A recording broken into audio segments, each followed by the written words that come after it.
जी हाँ दोस्तों, बंगाल जीतने की नई साजिश हुई बेनकाब जानकर सन्न रह जाएंगे आप। सुप्रीम कोर्ट का एक्शन। स्वागत है आप सभी का। आप देख रहे हैं द राजनीति का विशेष सेगमेंट खबर और विश्लेषण। मैं हूं जब्बार खान। तो क्या भारतीय जनता पार्टी के लिए बंगाल इस बार नाक की ऐसी लड़ाई बन चुका है जिसमें उसे साम दाम दंड भेद सब कुछ अपनाना जायज लगता है? क्या ममता बनर्जी से कहीं कोई ऐसी चूक हो रही है जिसका फायदा भारतीय जनता पार्टी पूर्ण रूप से उठाने के लिए सारी बिसात बिछा चुकी है? मगर इन तमाम चीजों के खिलाफ ममता ने जो रणनीति अपनाई, क्या उससे बीजेपी की तमाम नीतियां धराशायी रह जाएंगी? और आखिर सुप्रीम कोर्ट ने क्या कहा, तो झटका किसको लगा? विस्तार से दोस्तों आपको सब कुछ बताते हैं। दोस्तों, सुप्रीम कोर्ट देश में जब न्याय की आखिरी उम्मीद भी टूटने लग जाए तो लोगों का आखिरी रास्ता सुप्रीम कोर्ट की चौखट बचता है। लेकिन मैं यहां पर यह भी कहूंगा कि पैसे वाले लोगों के लिए, क्योंकि आम लोगों के लिए सुप्रीम कोर्ट तक पहुंचना छोड़िए, उसकी कल्पना करना न्याय के लिए भी बेकार है, बेसूद है। क्योंकि सुप्रीम कोर्ट में जाना एक लॉयर्स 40-40, 25-25 लाख रुपए हेयरिंग के लेते हैं। खैर दोस्तों, सबसे पहले सुप्रीम कोर्ट की चीफ जस्टिस का एक अजीब व गरीब टिप्पणी उनकी और उनका आदेश देखिए, जिसे देखकर कानूनी जानकार हिल गए। कई लोग तो यहां तक कहने लगे कि क्या चुनाव आयोग की तरह चीफ जस्टिस सूर्यकांत भी किसी दबाव में है? हालांकि दोस्तों, ये बात अपने आप में अनर्गल है। हमारा अटूट विश्वास न्यायिक व्यवस्था पर है, मगर जिस किस्म की स्थिति उत्पन्न हुई उसको लेकर के लोगों की टिप्पणियां सामने आई। आप चीफ जस्टिस की ये टिप्पणी देखिए और उनका आदेश देखिए। वो क्या कहते हैं? ये बिल्कुल संभव नहीं है, जिनके वोट कटे हैं और सुनवाई को लंबित हैं उन्हें वोट देने की अनुमति देने का सवाल ही क्या है। अगर हम इसकी अनुमति देते हैं तो फिर उन लोगों के वोट देने के अधिकार रोक दिए जाएं जो अभी इसमें शामिल हैं। दोस्तों, दरअसल बंगाल में चुनाव आयोग ने कुछ ऐसी बिसात बिछाई जिसमें कम से कम 34 लाख लोग वोट ही नहीं डाल पाएंगे, और इसके अलावा बेशुमार लोगों के नाम काटे गए।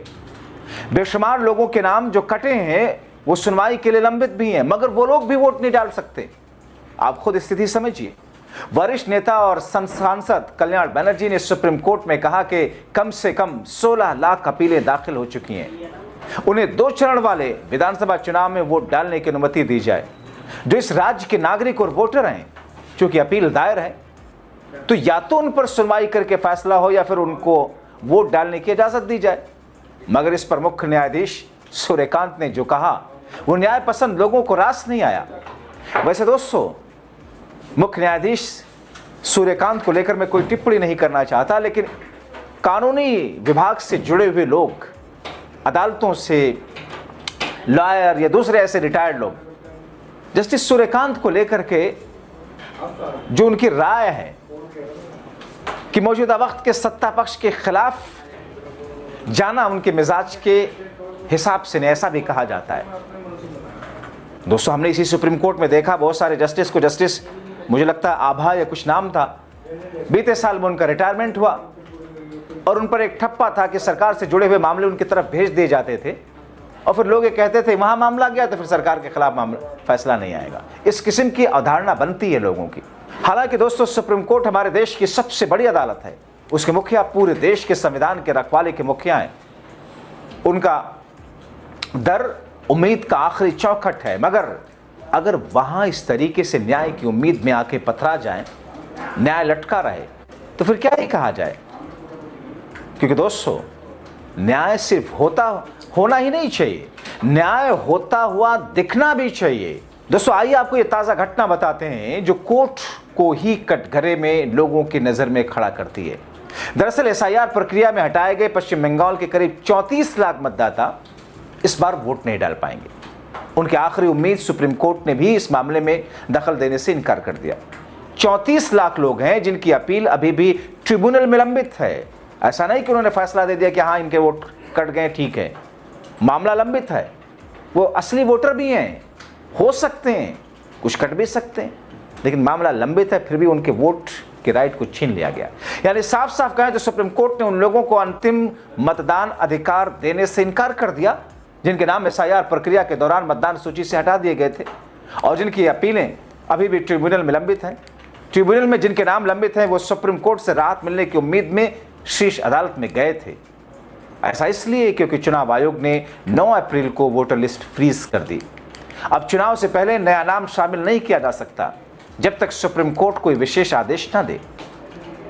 अब दोस्तों, सुप्रीम कोर्ट ने ऐसा कोई आदेश नहीं दिया लेकिन चुनाव आयोग ने कर दिया।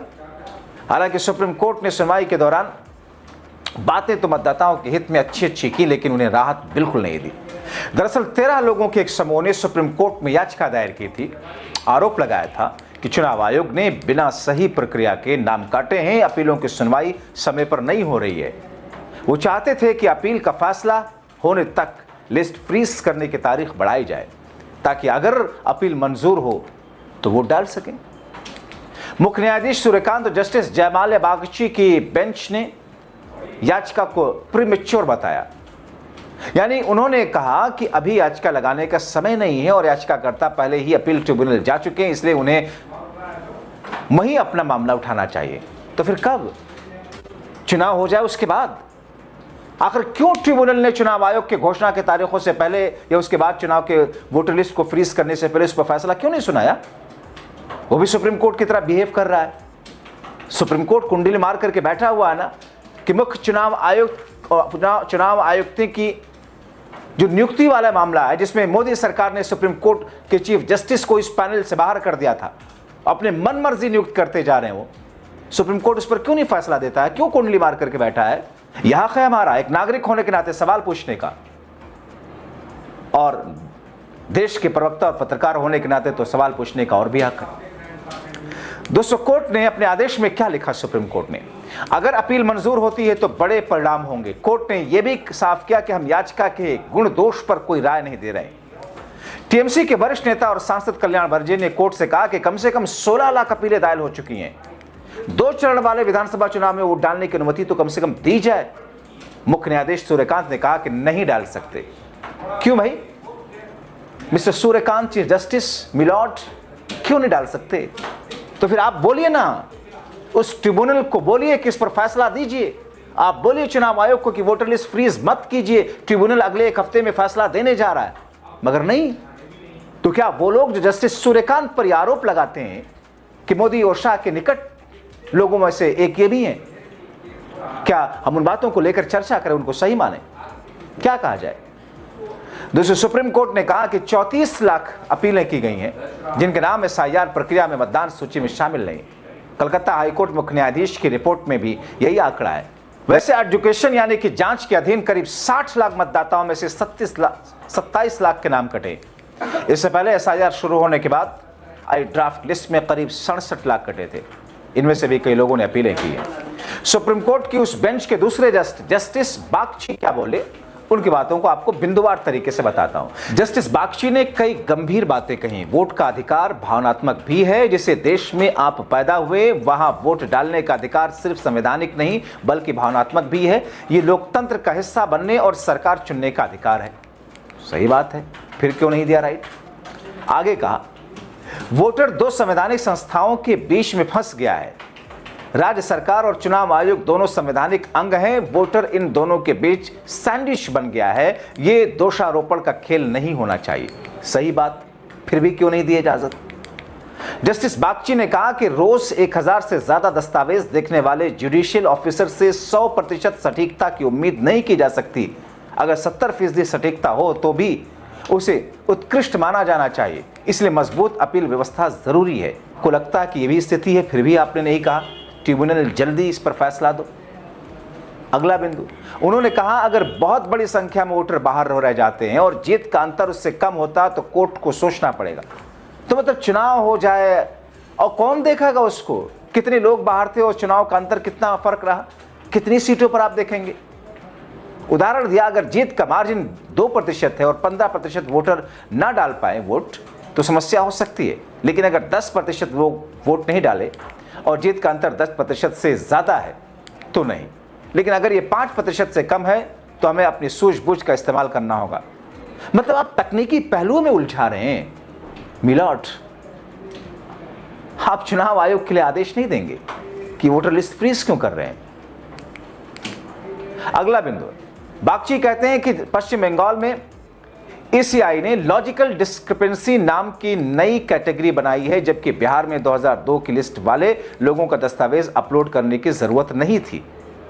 जस्टिस बागची ने कहा कि बंगाल में चुनाव आयोग अपने पुराने स्टैंड से हट गया है।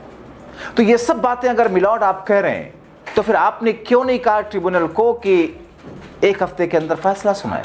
दोस्तों, राज्य में यानी कि पश्चिम बंगाल में 19 अपील ट्रिब्यूनल बनाए गए जहां पर सुनवाई होगी, जो 27 लाख मामलों की सुनवाई करेंगे। रिटायर्ड इसमें जज हैं।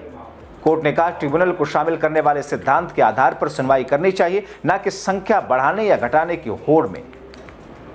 आपके लिए तो सब कुछ कानूनी पहलू है, लेकिन जो इस देश का नागरिक है उसके अगर मत का अधिकार छीना गया या किसी तकनीकी पहलू की वजह से उसे वोट नहीं डालने दिया गया, तो इसकी जिम्मेदारी कौन लेगा।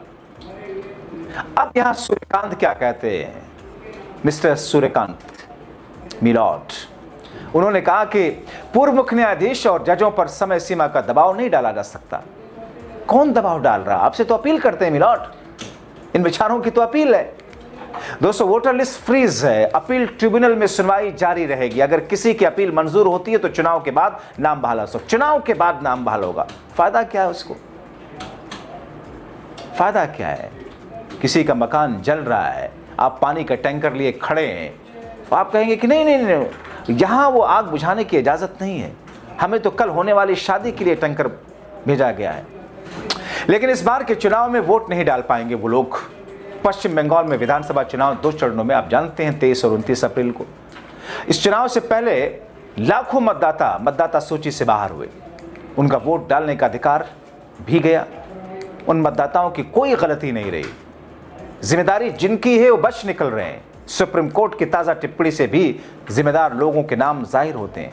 लेकिन कोर्ट के इस फैसले ने दिखा दिया, सुनवाई के दौरान तो कोर्ट ने कड़ी टिप्पणियां तो की, लेकिन उसने चुनाव प्रक्रिया में दखल नहीं दिया। क्यों माय लॉर्ड, मिस्टर सूर्यकांत, क्यों? सवाल तो आपसे पूछ ही सकते हैं।